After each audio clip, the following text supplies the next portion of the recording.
So, final track event of the evening, the women's 3,000 meters. And it's been kept to the end to try and please a lot of Ethiopian fans in the stands here in Doha. Will be wanting to watch almost a new star, Almaz Ayana. This race has been set up for. So 7.5 laps of the track. We're looking for around 67 laps for an even pace. If it drops off that, expect Ayana to pick it up again. But as I said, with the likes of Chariot coming back into good form, the ability of the likes of Mercy Chirono, even Kabiwat, Burka, etc., then Ayana will have to make sure the pace is good and hard and fast. The sort of thing that she did in Beijing when she ran away from Genzebi Dibaba in the final. What a race that was. The only race in which Ayana was beaten last year came in Paris against Genzebi Dibaba when they played a little bit of cat and mouse on a night in which they were expected to go for the world record. So I'm sure she may well have learned from that in this Diamond League season. Shouldn't have too many worries tonight. I'm told she's in good shape. She said had a bit of a few niggles at the end of the season last year, said she curtailed her preparations for the beginning of 2016's why she didn't run indoors, but ready here in Doha. So they went very quickly through the first 800 meters, and you can see what that's doing to the field here. Chariot hasn't gone with it. Neither has Chirono, neither has Burka, because it's a quick pace being set at the front. Ayana already starting to open up a little bit of gap behind the two pacemakers. 2:47 through the first 1,000. So Tvedestrup doing a good job here. So Ayana does mean business, but she will be on her own when these two have finished. Tvedestrup keeping going a little bit further than perhaps she was asked. And that might be a sense that the other pacemaker, Korea, is not ready to go past her, but it is quick.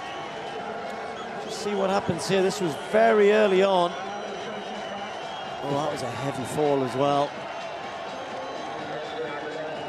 Well, we saw one in the 1500 earlier as well. I'll try and tidy that up for you, but at the front, you can see Tvedestrup's even kicking away. Ayana is sitting behind Korea. I don't know if words have been said. Korea's Kenyan, though, so I presume Tvedestrup just trying to push on, and that gap to the pack is about 8-9 meters. Yeah, it's very similar to the 1500 meters. We've got a demonstration at the front, and the gap certainly not closing at all at the moment.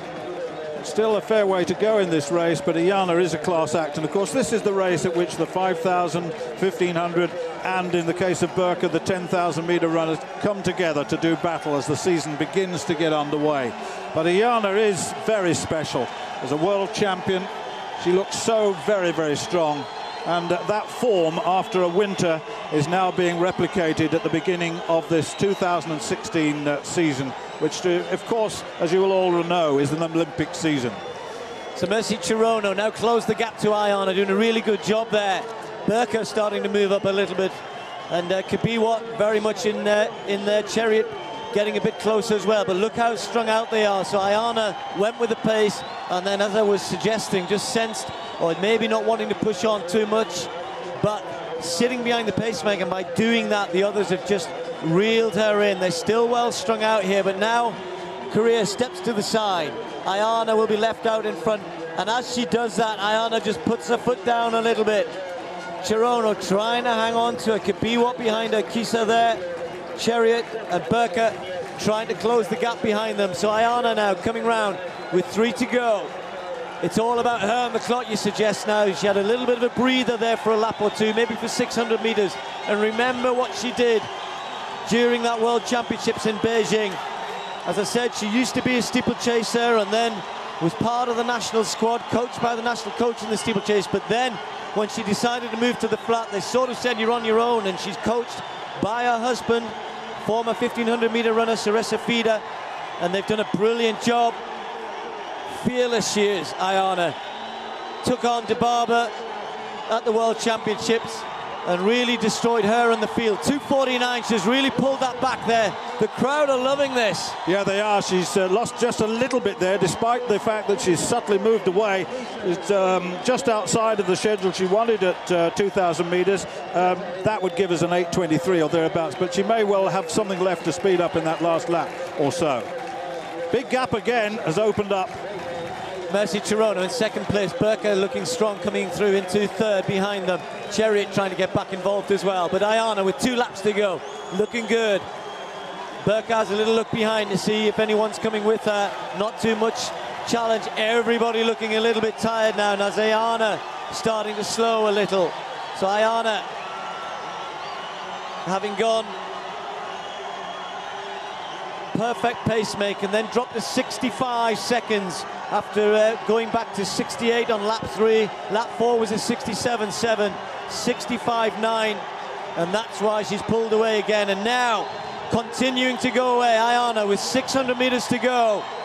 Really has to motor along, with personal best of 8:22. I suggest that very much under threat here. The best in the world, well, she could walk the last lap and do better than that. That's 8:56. Doesn't need to. That was never in question. Most of these women tonight will be well under that. So Ayana into the home straight for the penultimate time. Chirono with Burka trying to chase her down. They're well clear in second and third. A little glance from Ayana. She'll see as she looks over at the clock. Anything around 65 seconds will be good, so she's got to pick it up a little bit. She has enough pace, we've seen that as well. She's not maybe as quick as the likes of Dibaba, but the strength that she has should come into play here. She'll want a personal best. She'll want to start the season off well. We're not sure when she's going to meet Kenzebi Dibaba, but when they do meet, inevitably there will be fireworks. Suggestions, the two of them aren't the best of friends. Well, you don't have to be. They're in the same team together, and they are a formidable pair, and she's a formidable challenge for anybody. 200 to go. Burka now just falling off Chirono in third spot. Chirono trying to pick up a little bit over the last 200, but miles behind Ayana. Almaz Ayana looking strong. Has to really try and pick up here. She may well have seen her chance of a personal best just slip by a second or so. She can muster something. Crowder on their feet trying to help her to the line. She may well be just outside it. Ayana will start with a big victory, a big win, and just outside her personal best. 8:23.12, quickest in the world this year. She will go quicker, undoubtedly. Chirono with a good performance in second spot. It's hot here, it's humid here. Not always the best night. Sebco looking on. His wife Carol with him as well. Will have enjoyed that. Any distance fan must enjoy watching Almaz Ayana. Really a mouth-watering season in prospect. Win tonight. Easy win, really, in the end. There was never going to be any question about that. I think she will, it'll just be a tinge of disappointment. I think when you get that close to personal best and don't quite carry it through, you always, she'll be lying in her bed tonight thinking, oh, I maybe could have just pushed a little bit. A couple of laps to go. Yes, it was just that little phase, wasn't it, when she stayed with the pacemaker and the rest came back to her, and then she had to work again, and she moved away and got back onto the schedule that she needed for something closer to 8 minutes and 20. But she was then it was on an 8:23, and so it proved to be. It was hard work in that last lap on her own, but Ayana is class. She is a world champion. She's got the pedigree, and my goodness me, it showed, didn't it? Chirono in second place, 8:21, or rather 8:26.36, and Burka 8:28.49. They're the top three.